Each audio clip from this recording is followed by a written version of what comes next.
Γιατί μας συναρπάζει τόσο η τεχνητή νοημοσύνη? Γεια σου, Εύα. Χαίρομαι πολύ που σε γνωρίζω.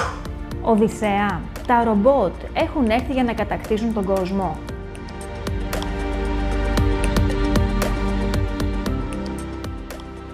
Ναι, επειδή φτιάχνεις κάτι από την αρχή και το βλέπεις και λειτουργεί.